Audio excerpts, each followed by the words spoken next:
If you're a crusher, dig out the puck, take the hits, and then you try to become a rusher, in other words, a finesse player, you'll soon become an usher at the local movie theater, because that's not your role. I think in public life and public policy, you've got to make sure you understand your values, you have your compass set, and you stay true to them. And if not, you're going to find yourself in trouble. Well, South St. Paul is a wonderful place to grow up. It was then the home of the world's largest stockyards and some of the world's largest meatpacking plants. And so my neighborhood and my community was just filled with good, hardworking Minnesotans and people who cared about their family, cared about their neighborhoods. And they didn't have a lot of money, but they had a lot of heart and a lot of grit. And so I learned a lot growing up in a place like that. I saw in the face of my mom and oftentimes my dad too, just the worry about making ends meet and trying to make sure they had a job and could pay the bills and take care of their family. It's just the basic, desires and hopes and wishes that I know so many Minnesotans and so many Americans have. One of the folks that my brother worked with had heard about, the hardship of my mom passing away and the worry that we had in our family. And this is somebody who said, look, your family's going through a challenge. We can interview Tim for a job at the grocery store. And he gave me the job, and I was very grateful for it. And I worked in that grocery store for, I think, 6 or 7 years. And it was a good job, and I worked in the produce department, cutting vegetables and fruits and getting them wrapped and put on the rack. Worked through high school and college, and I think even into part of law school in that job.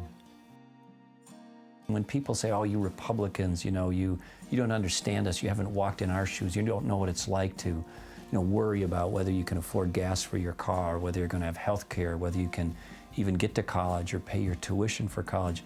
I can look them right in the eye and say, yes, I have. I've walked exactly in those shoes. I've lived that life.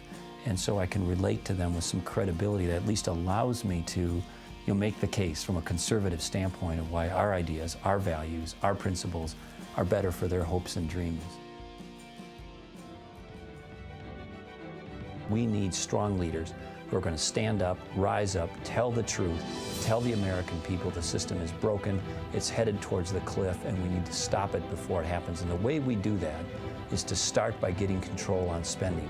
Have a budget, live within our means, set priorities, and then do those things that we're going to do well, but we have to start reducing and slowing down spending in every other category. Each one of us has a gift or an opportunity to make a difference and say, we're going to take this country back. The Freedom First PAC is a great platform and opportunity to help like-minded people all across this country who are taking a step forward to elective office because they want to serve this country.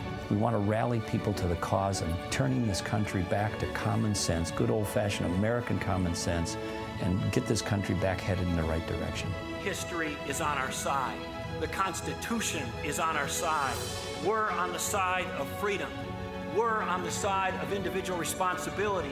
We're on the side of free markets. We're on the side of limited government. Never give in, never give up, and let's take this country back and have conservative leadership once again for the United States of America.